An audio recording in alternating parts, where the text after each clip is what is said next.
El día de ayer empezamos una introducción histórica de las doctrinas de la gracia. No vamos a repetirla, obviamente, pero para que vean ustedes en un sentido que nuestra fe no es una anomalía, ¿no?, histórica, tiene sus raíces. Vimos de que todo lo que llevó a que en ese entonces los seguidores de Calvino, no Calvino, sino seguidores de él, llegaran a redactar los cánones de Dort, que se conocen como las doctrinas de la gracia. Vimos que ese documento, junto con la confesión belga, con el catecismo de Heidelberg, es lo que es la unidad doctrinal de la Iglesia de los Países Bajos. También vimos que de esos tres documentos es donde se deriva la confesión de fe de Westminster, que es de los presbiterianos, de los puritanos ingleses, escoceses. De ahí se deriva, entonces integran esto y, claro, agregan más artículos. Y nuestra confesión de fe surge de la confesión de fe de Westminster. Vimos que en nuestra confesión de fe están estos cánones de Dort o doctrinas de la gracia, ¿verdad? Eso lo vimos es decir, parte del estudio que estamos haciendo los domingos por la mañana es entender la fe que confesamos para poder ser persuadidos por el Señor a abrazar esa fe que procede de las Escrituras, obviamente. Y si el Señor quiere, poder ser miembros, pero vemos que los cánones de Dort, estas doctrinas que estamos estudiando, están en la confesión de fe, como lo vimos el día de ayer. Después iniciamos partiendo donde todo inició, en el decreto eterno del Señor. Todo inicia ahí. Él, en ese seno trinitario, Dios Padre, Hijo, Espíritu Santo, hacen este pacto eterno de redención. Es para glorificarse a ellos mismos, para la gloria de Dios Trino, salvando pecadores que no se lo merecen. Abramos un texto, ahí segunda de Timoteo 1, por favor. Segunda de Timoteo 1. Un texto que leímos ayer al estar estudiando sobre esos decretos eternos del Señor. Y leíamos el verso 1, el verso 9 de segunda de Timoteo. Dice: Pablo, apóstol de Jesucristo, por la voluntad de Dios, según la promesa de la vida que es en Cristo Jesús. Y luego veíamos el verso 9: quien nos salvó y llamó con llamamiento santo, no conforme a nuestras obras, sino según el propósito suyo y la gracia. Hermanos, la gracia, ese regalo inmerecido, ese regalo que nos da el Señor cuando merecíamos su justa condenación, cuando su ira estaba sobre nosotros por nuestros propios pecados. Hablo ahorita con nuestra hermana Lirio. El hombre es responsable por sus acciones. Él va a ser condenado por sus propios pecados. Es una mala entendimiento decir, están en el tormento eterno porque no fueron escogidos. No, eso es un mal entendimiento. Están allá por sus propios pecados. La paga del pecado es muerte. Ese es el hecho que nosotros no estemos, es porque el Señor, según el propósito suyo, según el amor con que nos amó, ¿desde cuándo? Desde tiempos eternos. ¿Por qué? Así le plació. No había nada en nosotros, nada amable en nosotros, no me refiero de amabilidad, nada que pudiera ser amado. La Biblia nos describe sin Cristo como personas aborrecibles y aborreciéndonos unos a otros, pero el Señor decidió amarnos, porque Él es amor y Él decide amarnos a nosotros, a su pueblo, según el propósito suyo. Y dice, y la gracia, de nuevo, la gracia que nos fue dada en Cristo Jesús, siempre es en Cristo Jesús, por los méritos de nuestro Señor Jesucristo, siempre en Cristo Jesús, el Cordero que fue inmolado desde antes de la fundación del mundo, en Cristo Jesús. Él eternamente ha visto nuestros pecados clavados en la cruz, ¿verdad? Eternamente, ese era su decreto. Y esa gracia que nos fue dada en Cristo Jesús, nos fue dada esa gracia antes de los tiempos de los siglos. Un texto que quizás debamos de memorizarnos, ¿verdad? Esa gracia antes de los tiempos de los siglos. Y veíamos, todo inicia en su decreto eterno. Y comenzamos con la primera de las doctrinas, que es la depravación total, que se le conoce también como corrupción radical. Iniciamos con la creación misma. Dios crea al hombre, su imagen y semejanza, recto. ¿Verdad? Dice Eclesiastés 7:29, he aquí yo he creado al hombre recto y ellos se buscan sus propias perversiones, ellos. Sabemos el Señor no es autor del mal, Él no puede ser tentado ni tienta a nadie. A Él no le plació darnos una explicación de cómo surge el mal. Solo dice aquí, Dios creó al hombre recto y Él se busca sus propias perversiones. Entonces Dios creó a Adán a su semejanza. Es una persona responsable, piensa, decide, actúa responsable, pero todo Él fue creado para hacer todo eso santamente, a su semejanza, ¿verdad? Con la ley moral donde en el corazón. Él sabía eso, pero fue creado mutable. Adán no es Dios, es una criatura. Somos criaturas. Solo Dios es inmutable. Es un atributo eterno y solo de nuestro Dios trino. De tal forma que Adán puede obedecer, pero también puede desobedecer. Es mutable. Y vimos que esa ley moral son los 10 mandamientos que encontramos en Éxodo 20, la que es grabada en el corazón del hombre por creación, que Jesús resume en 2 mandatos: amar a Dios, amar al prójimo. Entonces, de tal suerte que Dios va a probar que Adán le ama a Dios y que ama a su prójimo, que en su caso va a ser Eva. Y le da un solo mandato: no comer de un árbol, como vimos. Y con ese mandato va a probar el amor por Dios y la obediencia a Dios. Él va a probar la obediencia. Entonces, si Adán obedece perfectamente, él será confirmado, ¿verdad?, en esa santidad. Pero vemos, llega la tentación, la serpiente era astuta. Una mentira mata a la mujer, la mata en el sentido de que cae en el engaño, come, da a su marido, dice que estaba con ella y también come. Y fueron abiertos sus ojos, conocieron que estaban desnudos, conocen su vergüenza. Ellos intentan cubrirse con hojas de higuera por sus propias obras, y vemos desde la misma caída las características de un hombre que ya murió espiritualmente hablando.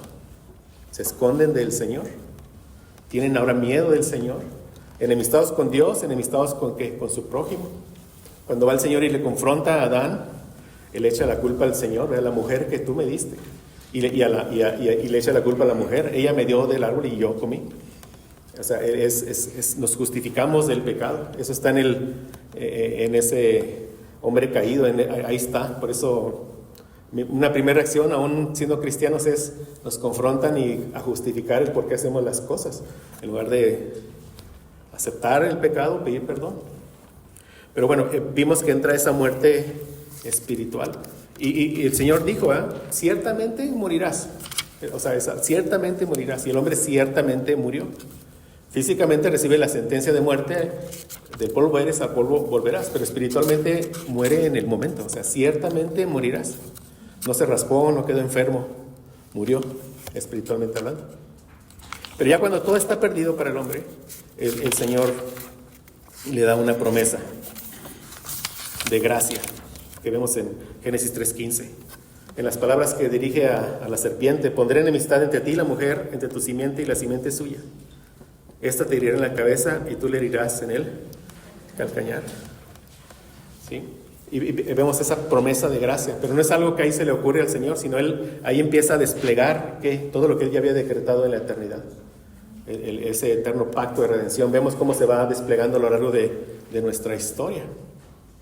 Mediante promesas, tipos, sombras, Él va a anunciar a la persona que viene a destruir a todos los enemigos y a traer salvación a la descendencia espiritual de la mujer, a esas ovejas, a ese pueblo que Él escogió desde antes de la fundación del mundo.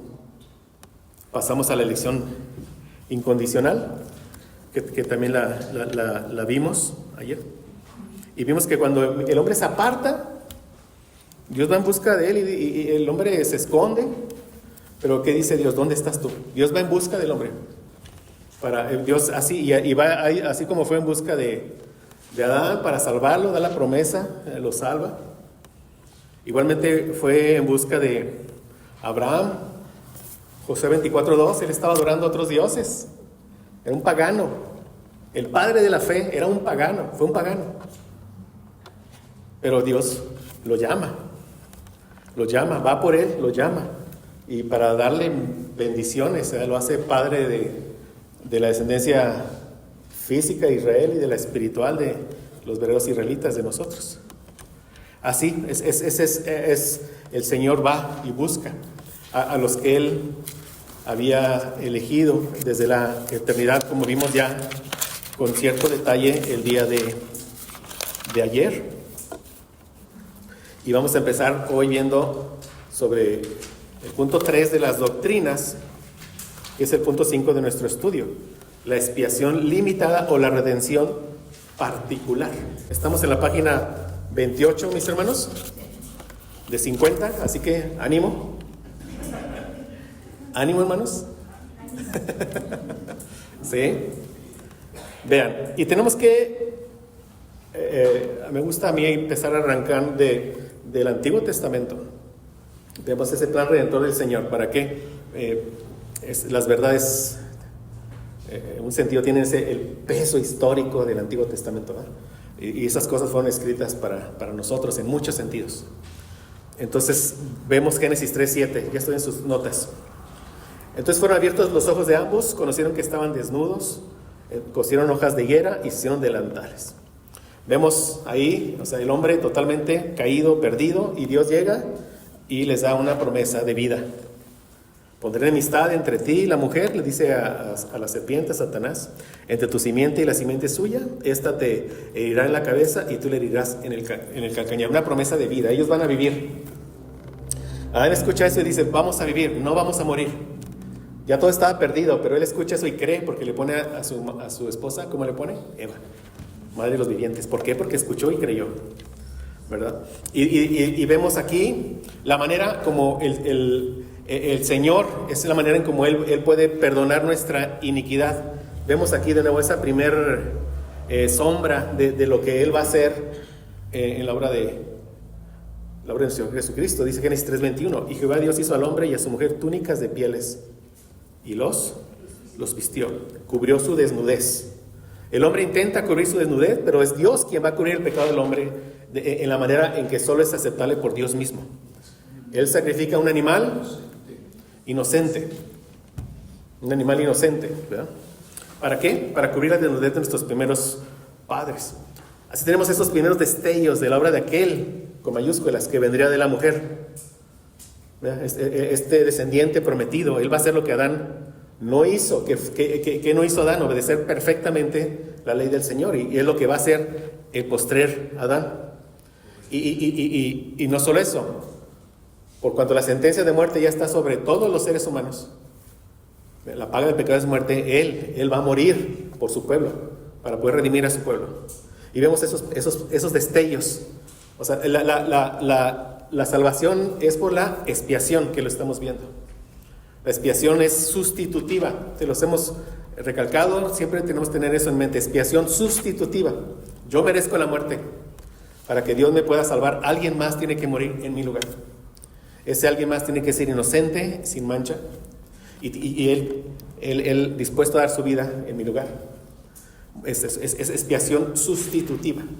La ira de Dios está sobre mí por mis pecados. ¿No? Pero Dios va a hacer la expiación, como proveyendo Él al sustituto. El sustituto va a llevar esa ira que es sobre mí, Él la va a llevar. De tal forma que la ira de Dios es alejada de mí. Mi condenación es puesta en otro. Entonces, por medio de la expiación, que es el sacrificio, se logra ¿qué? La propiciación. ¿Qué es la propiciación? Que ya la ira de Dios ya no está sobre mí, ya fue sobre otro. Hermanos, es importante entender estos conceptos, lo vamos a ir tomando para entender bien por qué creemos en una redención particular. ¿Okay? Y los vamos a ir viendo. Ya los hemos estado viendo, pero los vamos a ver bien. Entonces, Dios había dicho, ciertamente morirás, pero en su misericordia Él sacrifica, es Dios quien lo hace. ¿Ven? No fue la idea del hombre, es Dios quien lo hace. Él sacrifica un sustituto. Y vemos este patrón en Abel, en Job y en la primer Pascua. Dice Génesis 4:4, y Abel trajo también de los primogénitos de sus ovejas, de lo más gordo de ellas, y miró Jehová con agrado a Abel y a su ofrenda. Y vemos en Hebreos que por la fe, es decir, eso le fue comunicado a Abel por sus primeros padres. Ellos entendieron. Y se ve más claramente en Job, que lo tienen ahí, Job 1:5. Acontecía que habiendo pasado en turno los días del convite, Job enviaba y los santificaba y se levantaba de mañana. Y vea lo que hacía. Ofrecía holocaustos conforme al número de todos ellos. ¿Quiénes son todos ellos? Los hijos de Job. Job sabía por quiénes estaba haciendo el sacrificio. Eso es bien importante. Siempre se sabe por quién se está haciendo el sacrificio. ¿Sí? Él sabía. Y porque decía Job, quizás habrán pecado mis hijos, habrán blasfemado contra Dios en sus corazones. ¿Qué sabía Job aquí? Mis hijos merecen ¿qué? La muerte. Pero Dios nos enseñó que por medio de un sustituto puede perdonar la maldad. Entonces, ¿qué hace Job? Voy a hacer lo que Dios nos enseñó. Sí, lo que Dios le enseñó a Adán y se fue transmitiendo. Lo voy a hacer Job, un contemporáneo de Abraham. Y de esta manera hacía, dice, todos los días. Pero Job, no, vean ustedes, o sea, no dijo, voy a hacer sacrificio por todos los que están ahí en la fiesta. Y voy a dejar que esos de la fiesta, a ver quién reconoce que por él hice sacrificio. Sí. Job sabía por quién estaba haciendo el sacrificio. ¿Por quién? Por sus hijos. ¿Por qué digo eso? Por las ideas que vimos humanistas que empezaron a entrar, lo que vimos en el contexto histórico de estas doctrinas. Lo que pues el gran grueso evangélico cree que Cristo murió por la humanidad. Como por el concepto, por la humanidad, para hacer posible la salvación a todos, por la humanidad, pero no murió de manera específica por nadie, ¿cierto? Eso es lo que se cree. No, pero el Señor Jesús, como veremos, vino a morir y Él sabía por quiénes estaba entregando su vida. Eso es algo que se ve siempre ha sido así. El sustituto siempre se tiene conociendo por quién se está ofreciendo. En este caso Job sabía, por sus hijos. Dice, Job ofrecía holocaustos por el pecado de sus hijos. El sacrificio era sustitutivo. Ajá. Sí, o sea, él sabía. Una vida por otra vida. ¿Ven? Lo mismo hicieron los israelitas antes de ser libertados de su esclavitud en Egipto. Este evento en el Antiguo Testamento, como lo hemos visto, mis hermanos, de la liberación de la esclavitud del pueblo israelita de Egipto, es el evento más grande de redención, de salvación. ¿A qué apunta eso? Al evento más grande de redención, que es la cruz del Señor Jesucristo. Por eso vemos sombras. O sea, en el Antiguo Testamento todo lo que ocurre en ellos son sombras de realidades espirituales que vendrían en nosotros. Aprendemos mucho, obviamente, entendiendo correctamente, haciendo exegéticamente, entendiendo bien la historia redentiva, aprendemos mucho de la obra en nosotros. Entonces dice Éxodo 12:3, hablad a toda la congregación de Israel diciendo, en el 10 de este mes tómese cada uno un cordero, según las familias de los padres, un cordero por familia. Sabemos, previamente había habido 9 plagas. Esas plagas habían ido contra cada uno de los dioses, con D minúscula, de los egipcios. Dios está demostrando que solo Él es el Dios verdadero. Y viene esta última plaga, la 10ª. Faraón mismo se creía un Dios. Entonces esa va directamente contra los primogénitos. O sea, un hijo de Faraón va a morir. Y vean, y un hijo de Dios también iba a morir para salvarlo. Entonces dice, ver, un cordero por familia. Y da Éxodo 12, 5, 6. El animal será sin defecto. O sea, es un animal, sí, inocente, pero no solo eso, además que sin defecto. Tenía que ser inspeccionado, ver que no tuviera hueso quebrado, mancha, arruga. O sea, un corderito, dice aquí de 1 año, preparado, sin defecto, escogido. ¿Ven? Escogido, no cualquiera. Tenían que buscar por familia el mejor. O sea, este es el mejor, el corderito. Igual que el Señor escogió a su cordero. De nuevo, a nuestro Señor Jesucristo. Entonces, el animal será sin defecto, macho de 1 año. Lo tomaréis de las ovejas o de las cabras. Lo guardaréis hasta el día 14 de este mes y lo inmolará toda la congregación del pueblo de Israel. ¿Ven? O sea, Dios había provisto esto para el pueblo. ¿Sí? O sea, los egipcios pues ni se enteraron de esto, obviamente. Pero esto era para el pueblo. Nuevamente, ¿ven? Él proveyó este medio ¿para quién? Para el pueblo. Y dice Éxodo 12 al 13. Pues yo pasaré aquella noche por la tierra de Egipto. Heriré a todo primogénito en la tierra de Egipto.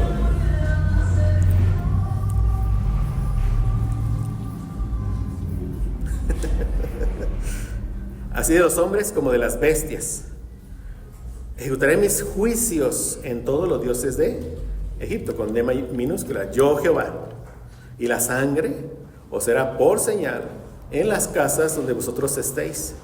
Y veré la sangre y pasaré de vosotros. Passover, por eso se llama Pascua.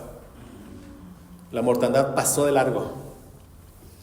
Porque veía la sangre, dice, ¿dónde veía? En los postes, en el dintel de las puertas. Y no habrá en vosotros plaga de mortandad cuando hiera la tierra de Egipto. Pero notemos, vio la sangre, pero ¿qué implicaba? Que ya había habido un sacrificio. O sea, ya había habido aquí una muerte sustitutiva. La señal que viera que era esa sangre. Porque así es como Dios lo había instruido. Pero vemos eso. Es decir, y vemos, o sea, en cada familia, o sea, dice, en todas las familias de los egipcios hubo clamor. En cada una de ellas, o sea, murió el primogénito, en todas las familias, el hijo de Faraón incluido. Pero en las del pueblo de Israel no, ¿por qué? Había habido un sustituto. Pero siempre, ¿por quién estaba muriendo? Por el primogénito, un sustituto, siempre se sabe. ¿Por quién se sacrifica? ¿Por quién da su vida? Se sabe por quién. Es lo que vamos viendo en el Antiguo Testamento.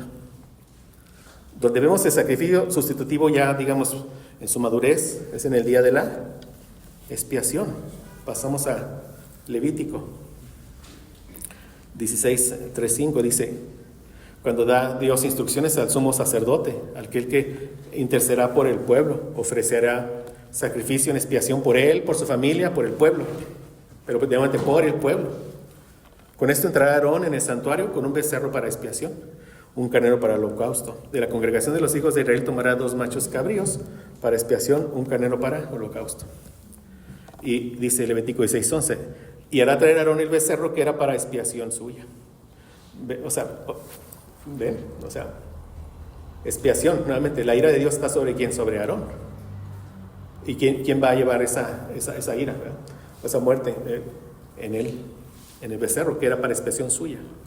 Y hará la reconciliación por sí y por su casa. Y devolverá en expiación el becerro que es suyo. Seguimos leyendo más adelante, Levítico 16:15-16. Después degollará el macho cabrío en expiación por el pecado del pueblo. No por los filisteos, no por los egipcios. ¿Por quién? El pecado del pueblo. Por ellos solamente. El pueblo de Israel. ¿Ven? O sea, entendamos siempre, ¿verdad? O sea, la manera de Dios salvar es por medio de una muerte sustitutiva. Pero Él provee instrucciones y demás, y se sabe por quién les está dando esa vida. Por el pecado, obviamente, pero ¿de quién? Del pueblo. Y da instrucciones. Llevará la sangre detrás del velo adentro, hará de la sangre como hizo con la sangre del becerro, la esparcirá sobre el propiciatorio. ¿Qué era el propiciatorio? Era la tapa del arca del pacto. ¿Dónde estaba el arca del pacto? El lugar santísimo. ¿Por qué propiciatorio? Ahí, o sea, era derramado ahí. La ira de Dios estaba siendo ¿qué? Propiciada. Que era sobre el pueblo. Evidentemente, todo eso anunciaba la muerte de nuestro Señor Jesucristo. ¿Verdad? Y delante del propiciatorio. Así purificará el santuario a causa de ¿qué? De las impurezas de los hijos de Israel. Vean ustedes esto. Es sustitutivo y se sabe por quién. Eso es lo que quiero que nos quede muy claro. De sus rebeliones y de todos sus pecados de ellos. ¿Verdad? Este tabernáculo se montaba al centro y alrededor estaban las 12 tribus. Alrededor y así iban caminando. Bueno, sabían, por todos estos acá, el sumo sacerdote, por estos que están aquí alrededor ahorita, es por quien él estaba haciendo el sacrificio, por los pecados de este pueblo. Por eso cuando el sumo salía, había una algarabía. Perdonados. Año tras año. Porque la sangre de toros y machos cabríos no puede quitar los pecados. Eso año tras año, ¿esa que anunciaba? Al sacrificio perfecto de nuestro Señor Jesucristo. Como vamos a ver ahorita. Seguimos leyendo Levítico 16, 21, 22. Y pondrán sus 2 manos sobre la cabeza del macho cabrío vivo. Ve, ¿no? Confesará sobre él todas las iniquidades. ¿De quién? De todo el mundo, todas las personas, y que las personas se den cuenta que hubo un sacrificio y que después ellas decidan aceptar o no el sacrificio. No. De los hijos de Israel, de ellos. Todas sus rebeliones, todos sus pecados, de ellos. O sea, por ellos estaba ofreciéndose este macho en sacrificio, poniéndolos así sobre la cabeza del macho cabrío, y lo enviará al desierto por mano de un hombre destinado para esto. Es decir, el sumo sacerdote ponía las manos sobre él, confesaba los pecados del pueblo, y esos pecados eran llevados lejos. Leemos en Hebreos después, y se nos especifica en Hebreos, ¿verdad?, que Jesucristo murió fuera de la puerta de la ciudad. Él llevó lejos del campamento los pecados del pueblo por el cual estaba muriendo él. Dice: y aquel macho cabrío llevará sobre sí todas las iniquidades de ellos a tierra inhabitada, y dejará ir al macho cabrío por el desierto. Todo esto que es, lo dice después Hebreos, ahí lo tienen, Hebreos 10, 1 al 10. Porque la ley, teniendo la sombra, ¿ven? La sombra de los bienes venideros, no la imagen misma de las cosas. O sea, vemos realidades pero en sombras, ¿verdad? Entonces, si en esas sombras vemos que ese macho cabrío expiatorio, que era año tras año, era por los pecados ¿de quién? Del pueblo. Entonces la realidad venía a quitar los pecados definitivamente, en un solo sacrificio, para siempre, nuestro Señor Jesucristo. ¿Por los pecados de quién? Del pueblo. Ok, ¿de cuál pueblo? Pues regresemos a todo lo que hemos visto, ¿verdad? Del pueblo que le dio el Padre al Hijo, y le dio un mandamiento: de todo lo que te doy, no pierdas nada, sino que lo resucites en el día postrero. Y el Hijo sabía que tenía que dar su vida por ese pueblo, para que ninguno se perdiera. Y seguiremos viendo todo lo que sigue. Pero vemos expiación sustitutiva. De nuevo, porque la ley, teniendo la sombra de los bienes venideros, no la imagen misma de las cosas, nunca puede, por los mismos sacrificios que se ofrecen continuamente cada año, se refiere a que al día de la expiación, hacer perfectos a los que se acercan. De otra manera, se serían de ofrecerse, pues los que tributan este culto limpios una vez no tendrán ya más conciencia de pecado. Pero estos sacrificios cada año, habla del Antiguo Testamento, se hace memoria de los pecados. Porque la sangre de los toros y de los machos cabríos no puede quitar los pecados. Por lo cual, entrando en el mundo, dice: sacrificio y ofrenda no quisiste, mas me preparaste cuerpo. Holocaustos y expiaciones por el pecado no te agradaron. Entonces dije: he aquí que vengo, oh Dios, para hacer tu voluntad, como en el rollo del libro está escrito de mí. Diciendo primero, ahora sí, sacrificio y ofrenda y holocausto y expiaciones por el pecado no quisiste, ni te agradaron, las cuales se ofrecen según la ley. Y diciendo luego: he aquí que vengo, oh Dios, para hacer tu voluntad, quítalo primero para establecer esto último. Antiguo pacto, nuevo pacto. En esa voluntad somos santificados mediante la ofrenda del cuerpo de Jesucristo, hecha una vez para siempre. ¿Vemos? O sea, ¿por qué Hebreos está la sombra, la realidad? Sombra, sustancia. Ese macho, los pecados del pueblo, antiguo pacto. Jesús, por los pecados del pueblo del nuevo pacto. Entonces, la expiación. ¿Por qué la necesidad de la expiación? Porque la ira de Dios está sobre nosotros, por nuestros pecados. No hay otra manera en que pudiéramos haber sido salvos. Es mi convicción muy, muy personal. Yo he escuchado a algunos teólogos dicen: bueno, Dios pudo haber diseñado otras formas. No, yo estoy persuadido, no había otra manera en que pudiéramos ser salvos. No había otra forma. Dios es perfecto, su plan es perfecto. Era el plan, un sacrificio sustitutivo, ¿verdad? ¿Por qué? Porque la ira estaba sobre mí. O sea, había que haber expiación. Expiación, muerte sustitutiva por la ira que era sobre mí. Esos son los conceptos, ¿verdad? Expiación sustitutiva. También la van a leer como expiación vicaria, sustitutiva, vicaria. Entonces es la obra de Cristo en la cruz, donde Él ahí completa la obra de una vida de perfecta justicia. El Señor Jesús obedece en todo y cancela la deuda de nuestros pecados, Ahí lo que logra es la propiciación. ¿Qué es la propiciación? Esto. Aplacó la santa ira del Padre contra nosotros y ganó y compró la redención para nosotros, todos los beneficios de la salvación. Dice énfasis en propiciación, redención, por cosas que veremos ahorita aquí más adelante. Ahora, ¿qué fue lo que Cristo logró en la cruz? ¿Por quiénes murió Cristo? Bueno, ahorita ¿qué podríamos ya responder en este punto? ¿Por quiénes murió Cristo? ¿Perdón? Pues por ese pueblo que él escogió desde la eternidad. Con todo, alguien dice, bueno, no sé, yo sí creo que murió por todos. Entonces, ¿qué fue lo que logró Cristo en la cruz? ¿Por quiénes murió Cristo? Los pecados de quienes expió. ¿Para quienes compró Cristo todos los beneficios de la salvación? Una postura es que la muerte de Cristo no aseguró de manera decisiva la salvación de nadie. Solo hizo a todos los hombres salvables. Y es la postura que cree, hermanos, la mayoría del pueblo evangélico. ¿Ok? Para que algo más fuera determinante para ser salvados, es decir, su propia decisión. En este caso, la muerte de Cristo no anuló en realidad la sentencia de muerte ni garantizó una nueva vida para nadie. Él muere por la humanidad, pero no muere por nadie. ¿Ven eso? Más bien, solo creó la posibilidad de salvación.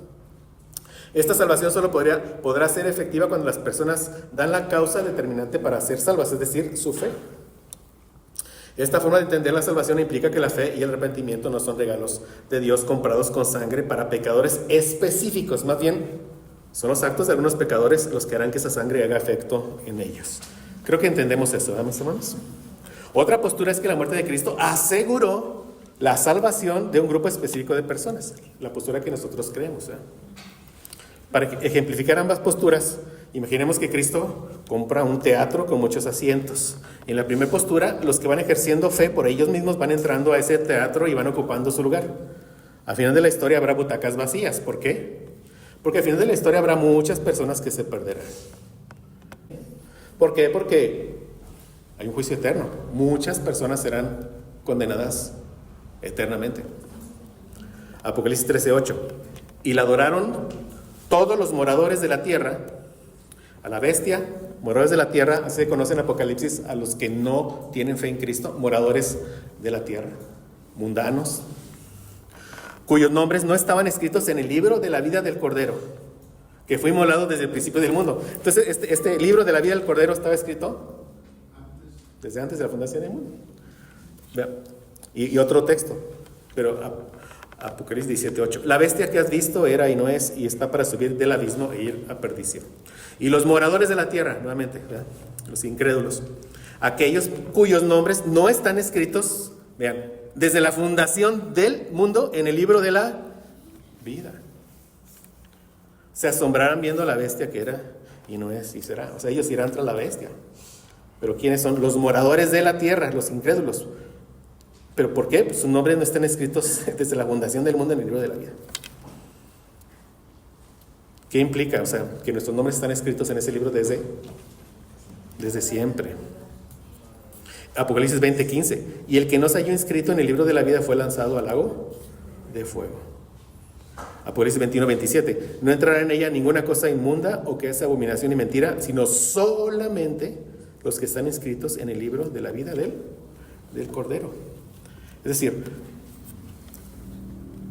esto por el ejemplo, que hay en ese teatro es un ejemplo, muchas butacas vacías. ¿Por qué? Porque muchos se van a perder. ¿Sí? O sea, en ese sentido, o sea, Jesús hizo posible la salvación para todos los hombres, pero van ellos decidiendo, aceptando, y se va llenando el teatro, pero al final hay muchísimas. ¿Por qué? Porque estrecho, angosto es el camino, ¿verdad? En ese ejemplo, ¿me siguen? Entonces, en la primera postura, quedan butacas vacías. Vean, en la segunda postura, los que ejercen la fe que Dios les dio, pero qué bonito, ¿verdad? La fe que Dios les dio. Entran a ese teatro, se sientan en una butaca, voltean al respaldo de esa butaca y encuentran su nombre ahí. Apocalipsis 21:27. Solamente los que están inscritos en el libro de la vida del Cordero. Y al final de la historia del teatro quedará lleno, sin ninguna butaca vacía, porque ninguno se perderá. Cristo no vino para hacer posible la salvación. Él vino para salvar. Mateo 1:21. Pondrás su nombre Jesús porque Él salvará a su pueblo de sus pecados. Dos posturas. En la primera, Jesús murió para hacer posible la salvación para todos, sin asegurar la salvación de nadie, porque la condición es que ellos ejerzan arrepentimiento y fe por ellos mismos. En la segunda, Jesús murió por un grupo específico de personas. Con su sangre compró todo: su arrepentimiento, su fe, todas las bendiciones espirituales. Aseguró la salvación de este grupo en particular. Por eso se le llama redención particular. O sea, históricamente se cambia el nombre. Expresión limitada es como si se estuviera limitando el poder de Cristo para salvar. No, no es eso. Él salva poderosamente, completamente, efectivamente a los que Él decide salvar. O sea, una redención particular, ¿verdad? Por ellos. Y tenemos que responder de manera personal esta pregunta. Creo que Cristo aseguró de manera decisiva la fe, el arrepentimiento que ahora tengo, que los compró con su sangre para mí, y que en algún punto de la historia me hizo nacer de nuevo. Me dio por gracia tanto el arrepentimiento como la fe. ¿Creo eso? ¿O creo que yo mismo aporté el arrepentimiento y la fe a fin de que aquello por lo que Cristo murió valga para mí? ¿Qué crees tú, mi hermano? Juan 17:1-2. Estas cosas habló Jesús, y levantando los ojos al cielo dijo: Padre, la hora ha llegado. Glorifica a tu Hijo, para que también tu Hijo te glorifique a ti. La hora de su muerte había llegado. Como le has dado que potestad sobre toda carne, para que dé vida eterna a quienes? A todos. ¿Sí? ¿Ven? A todos los que le diste. Gloria al Señor. En verdad, si estás en Cristo, hermano, eso estaba decretado desde la eternidad. Verdaderamente, profundicemos en estas verdades, hermanos. Sí, cada vez estaremos más a los pies del Señor, cada vez más, amándole más profundamente. Esto nos quita los ojos del mundo, nos hace quererle servir, organizar las agendas para servir al Señor que nos compró desde la eternidad, mis hermanos. Jesús da su vida por las ovejas. Juan 10:14-16. Yo soy el buen pastor y conozco mis ovejas. Lo vimos en la primera clase, un texto que vimos. Y las mías me conocen. Pero vean qué tipo de conocimiento. Conocimiento íntimo, personal. ¿Por qué? Porque compara este conocimiento del buen pastor, ese conocimiento que tiene por sus ovejas, así como el conocimiento que tiene el Hijo y el Padre. No es cualquier tipo de conocimiento. ¿Ven? Personal, íntimo. De amor eterno. Ese tipo de conocimiento. Así como el Padre me conoce, yo conozco al Padre y pongo mi vida por las ovejas. También tengo otras ovejas que no son de este redil. Habla de nosotros, gracias a Dios, los gentiles. Aquellas también debo traer, oirán mi voz. Hay una seguridad de que van a escuchar la voz del Señor. Y habrá un rebaño y un solo pastor. No dos pueblos, un pueblo único. Judíos, gentiles, todos redimidos por la sangre del Señor Jesucristo. En el Evangelio de Juan, las ovejas no son todos. Ni tampoco el término oveja se refiere a los que han usado su poder de autodeterminación para producir fe o lo que sea. Más bien son aquellos a quienes Dios ha escogido y les ha dado al Hijo. Son aquellos que hicieron fe porque son ovejas. Vemos esto en Juan 10:26, donde Jesús dice: pero vosotros no creéis, a esos fariseos, que les dice: porque no sois de mis ovejas. Otras palabras, no nos convertimos en ovejas al creer, sino que creímos porque éramos ovejas. Vemos el orden, ¿verdad? Por lo tanto, cuando Jesús dice: doy mi vida por las ovejas, lo que está afirmando es: con mi sangre compré a los que mi Padre me ha dado. Y yo aseguré su nuevo nacimiento, su fe, su arrepentimiento, todas las bendiciones incluidas para los que están unidos a mí desde la eternidad. Juan 6:37. Todo lo que el Padre me da vendrá a mí, sin excepción. Ninguno se perderá. Y al que a mí viene, no le echo fuera. Y lo dice Juan 6:44. Todo lo que el Padre me da Y dice, y ninguno puede venir a mí. ¿Cómo? Bueno, si el Padre que me envió no le trajere, y yo les daré en el día postero. ¿Ven la obra total del Señor? La obra del Padre llevar al Hijo las ovejas se conoce como esa gracia irresistible o llamamiento eficaz que vamos a ver. Vemos cómo esta doctrina está estrechamente conectada con la doctrina de la expiación limitada y con las doctrinas de la deprobación total, la elección incondicional. Hay coherencia entre todas ellas porque son doctrinas que emanan de la Biblia. ¿Ven, mis hermanos? O sea, si el hombre está totalmente perdido en sus pecados, muerto, ¿verdad?, sin esperanza, sin Dios en el mundo, él no quiere, no puede ir al Señor. Entonces, ¿cómo es que algunos pueden ser salvos? ¿De qué forma? ¿Cómo? Bueno, porque Dios toma la iniciativa, ¿verdad? Él toma la iniciativa y él escoge a un pueblo para salvación. Y después ¿qué hace él? Él envía a su Hijo a que muera por ellos. Después, ¿qué hace? Cuando el Evangelio es predicado, Él los llama. Vamos a ver ese llamamiento eficaz. Y después que los persevera hasta el fin. Gloria al Señor, toda la obra es de Él. Amén.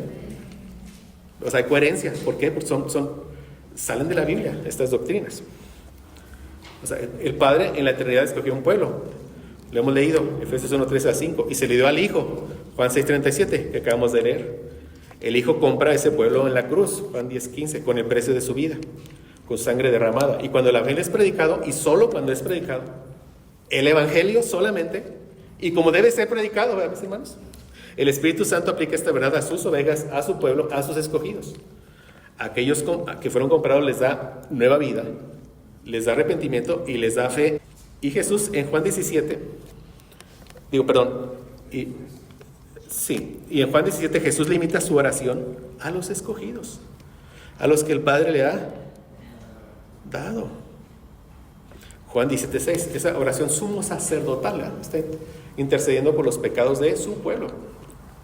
He manifestado tu nombre a los hombres que del mundo me diste. Tuyos eran y me los diste y han guardado tu palabra. Juan 17:9, yo ruego por ellos, no ruego por el mundo, sino por los que me diste, porque tuyos son. No hay otra manera de entender esto más que así, ¿verdad? Yo ruego por ellos, no por el mundo, por los que tú me diste. Y por ellos yo me santifico, dice el Señor, para que ellos también sean santificados en la verdad. Juan 17:19.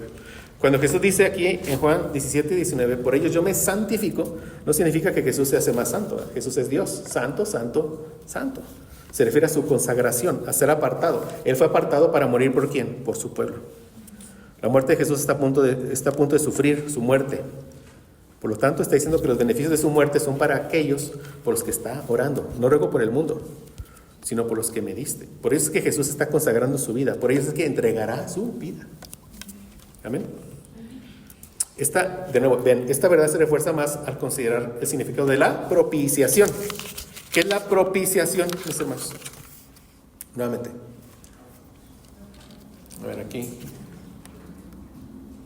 Me gustaría que se pelearan uno al otro y quisieran todos responder. Ajá.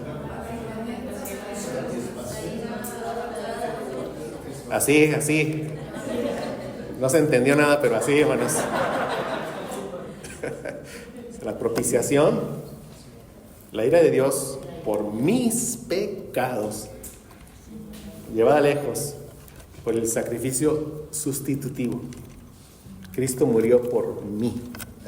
Propiciación. No fue, la ira se apartó de la humanidad. Personas específicas por pecados específicos. Pues esta verdad de la expiación limitada, redención particular, se refuerza más al considerar el significado de la propiciación. O sea, la palabra propiciación lleva la idea básica de aplacar o satisfacer concretamente a Dios, ¿verdad? Es un acto entre dos partes que implica apaciguar la ira de alguien que está ofendido y ser reconciliado con él. La única manera para aplacar la ira de Dios contra el hombre pecador y reconciliarnos con Dios es a través de Jesucristo. No hay otra forma. Dios descarga su ira sobre su Hijo por los pecados específicos de personas específicas. Otra doctrina que refuerza lo que hemos venido tratando es la redención. Es una palabra usada en la Biblia para describir lo que Cristo realizó. Con muchos textos, aquí está uno, Colosenses 1:14, en que tenemos redención por su sangre. Recuerden, su sangre, ¿qué? Su muerte. pero su vida sin pecado que entregó. Murió y por derramamiento de sangre.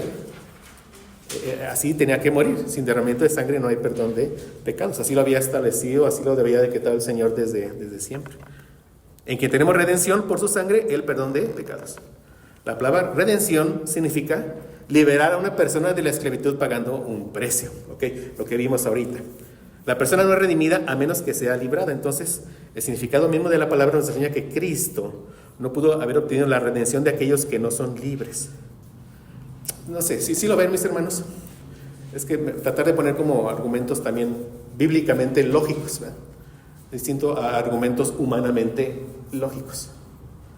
Redención es liberar de una esclavitud. ¿No? Pero de alguien allí esclavo. No puede ser que Cristo, ¿ya?, paga por todos, pero siguen esclavos. Entonces eso no es redención. Te libero, pero nuevamente para ser esclavo de Cristo. Pero ser esclavo de Cristo es ser verdaderamente libre. Entendamos eso, ¿verdad? ¿Sí, mis hermanos? Entonces la persona de nuevo no es redimida a menos que sea rescatada, librada. ¿Sí? Para que entendamos aquí un poquito. Entonces el significado mismo de la palabra nos enseña que Cristo no pudo haber obtenido la redención de aquellos que no son libres. ¿Me entienden? O sea, una redención universal, así llamada, la cual finalmente deja a cualquiera todavía en cautiverio, es una contradicción de términos. Eso es John Owen. Ese libro, Vida por su muerte, es un resumencito de un libro en inglés que tiene mucho más grande. Pero bueno, en algunos versículos, la sangre de Cristo es llamada un precio pagado por un rescate. Su vida, ese fue el precio, su vida. Mateo 20, 28. Como el Hijo del Hombre no vino para ser servido, sino para servir y dar su vida en rescate por muchos. El propósito de un rescate es para obtener una liberación de aquellos por quienes el precio ha sido pagado. Es inconcebible que un rescate sea pagado y la persona permanezca todavía como prisionera. Entonces, ¿cómo puede ser argumentado que Cristo murió por todos los hombres cuando no todos son salvos? Solo los que son realmente librados del pecado pueden ser aquellos por los cuales Cristo murió. La redención no puede ser universal. La redención tiene que ser particular, puesto que solo algunos son redimidos. También palabras del puritano John Owen. Un rescate por muchos. Jesús dijo en Marcos 10:45, porque el Hijo del Hombre no vino para ser servido, sino para servir y para dar su vida en rescate por muchos. De manera similar, Mateo 26:28, Jesús declara en la última cena, porque esto es mi sangre del nuevo pacto, que por muchos es derramada para remisión de los pecados. Hebreos 9:28 dice, así también Cristo fue ofrecido una sola vez para llevar los pecados de muchos. Isaías 53:12 dice que el siervo sufriente derramó su vida hasta la muerte y fue contado con los pecadores, habiendo él llevado el pecado de muchos, orado por los transgresores. O sea, una evidencia más. Otra evidencia más, Romanos 8:32. Otro texto importante sobre el motivo y el alcance de la expiación es Romanos 8:32. Es una de las promesas más preciosas de toda la Biblia para el pueblo de Dios. Pablo proclama, el que no escatimó ni a su propio Hijo, sino que lo entregó por todos nosotros. ¿Ven? Lo entregó por todos nosotros. Aquí, ¿quiénes son esos todos nosotros? ¿Verdad? Porque dice, el que no escatimó a su propio Hijo, sino que lo entregó por todos nosotros. ¿Quiénes son esos todos nosotros conforme a Romanos? Sigamos leyendo. ¿Cómo no nos dará también con él todas las cosas? ¿Quiénes son estos nosotros en este versículo? Bueno, son todas las personas de los versículos 28 al 31 de Romanos 8. ¿Sí? Y sabemos que a los que aman a Dios, todas las cosas les llevan a bien. Esto es, a los que conforme a su propósito son llamados. Ese llamamiento eficaz que veremos. A los que antes conoció, esto le dedicamos un tiempo el día de ayer. Amó un amor electivo, ya lo vimos. Ven, a ellos. También los predestinó para que fuesen hechos conforme a la imagen de su Hijo, para que Él sea el primogénito entre muchos hermanos. A los que predestinó también llamó, a los que llamó, a estos también justificó, a los que justificó, a estos también glorificó. ¿Qué pues diremos? ¿Ven? Que pues a esto, si Dios es por nosotros, ¿quién contra nosotros, esos son los nosotros de acá. El que no escatimó ni a su propio Hijo, sino que lo entregó por todos nosotros. Romanos 8:32. ¿Ven, mis hermanos? Entonces, ¿quiénes son esos nosotros? Los amados por el Padre desde la eternidad, ¿verdad? A los que conoció, amó eternamente. Los predestinados, ¿para qué? Para ser hechos con la imagen del Hijo, para ser santos y sin mancha, ¿verdad? A esos que predestinó también llama, justifica, glorifica. Ese es el grupo. Y por ellos se entregó a su Hijo. Por esos nosotros. Y gloria al Señor si estamos en esos nosotros. ¿Ven? La razón por la cual Pablo puede hacernos tal promesa asombrosa a nosotros, como lo hace en el verso 32, lo que ya leímos, que Dios nos dará todas las cosas con Cristo, es que a los que se está dirigiendo es a los que conoció de antemano, predestinó, llamó, justificó y glorificó. Estas son las ovejas, los hijos de Dios que estaban dispersos. Para estas personas, dice Pablo, la muerte de Cristo es la garantía inquebrantable y absolutamente cierta de que ellos recibirán todas las cosas con Él. Entonces, el versículo 32 de Romanos 8 dice, ya que Dios dio al Hijo por su pueblo, aquellas personas a las que antes conoció y predestinó desde la creación del mundo, recibirán todo lo que Dios tiene para darles a ellos, que lo encontramos allá en Efesios. Por lo tanto, el motivo que Dios tuvo en dar al Hijo no es solo una oferta general para todo el mundo, sino una garantía sólida como una roca de riquezas infinitas para su pueblo. Cristo con su muerte estaba comprando no una posibilidad para que ellos tuvieran fe y se salvaran. Estaba comprando la fe misma. Y agrega el arrepentimiento mismo, ese nuevo corazón, la regeneración, todo. La salvación completa de los elegidos de Dios se compra con sangre y Cristo vino para salvar. Ánimo, hermanos. Cristo vino para salvar. Cristo mismo nos dijo por qué vino al mundo. En Lucas 19:10 dijo, porque el Hijo del Hombre vino a buscar y a salvar lo que se había perdido. El apóstol Pablo dice claramente en Gálatas 1 del 13 al 5 el por qué Cristo vino al mundo. Gracia y paz sean a vosotros, de Dios el Padre y de nuestro Señor Jesucristo, el cual se dio a sí mismo por nuestros pecados, para librarnos del presente siglo malo, conforme a la voluntad de nuestro Dios y Padre, a quien sea la gloria por los siglos de los siglos. Amén. Pablo también dijo que Cristo Jesús vino al mundo para salvar a los pecadores, en 1 Timoteo 1:15. En Tito 2:14 dijo que Cristo Jesús se dio a sí mismo por nosotros, para redimirnos, rescatarnos de toda iniquidad y purificar para sí un pueblo propio, celoso de buenas obras. Digamos otro argumento, Cristo se dio a sí mismo por la iglesia.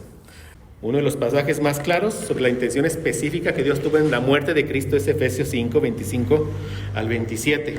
Maridos, amad a vuestras mujeres, así como Cristo amó a la iglesia y se entregó a sí mismo por ella, por la iglesia.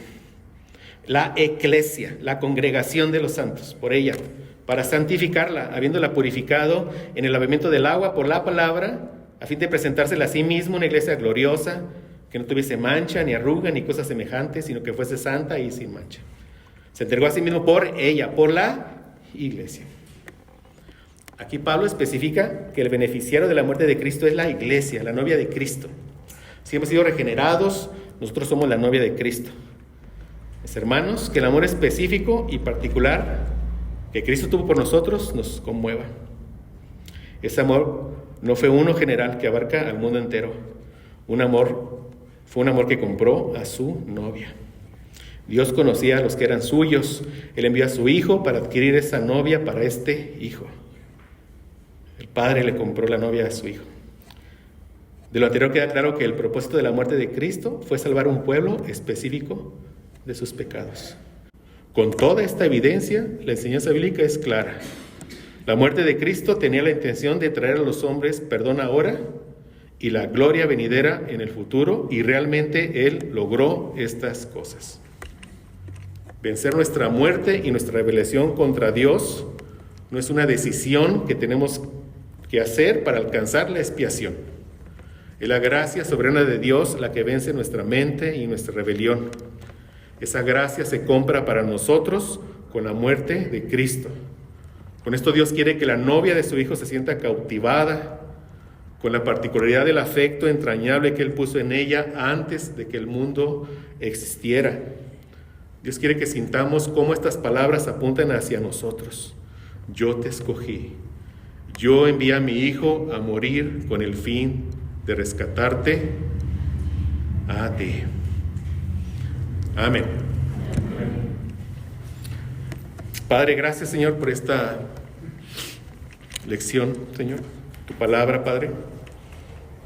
Te pido que a cada uno de los que estamos aquí nos persuada, Señor, a que entendamos que enviaste a tu Hijo a morir por nosotros, por personas específicas, pecados específicos, Señor. Tú viniste para salvar, Señor, no para hacer posible la salvación, para salvarnos a nosotros, a los que amaste desde antes de la fundación del mundo, porque nos predestinaste, Señor, nos llamaste, nos justificaste, Padre. Nos estás santificando y nos vas a glorificar, Padre. Estamos seguros en tus manos, de eternidad a eternidad, Padre, porque así te plació. Gracias, Señor. Gracias, Señor, porque nuestros nombres estaban escritos en el libro de la vida desde antes de la fundación del mundo. Síguenos ayudando en esta tarde, Padre. En nombre de Cristo te lo pedimos. Amén.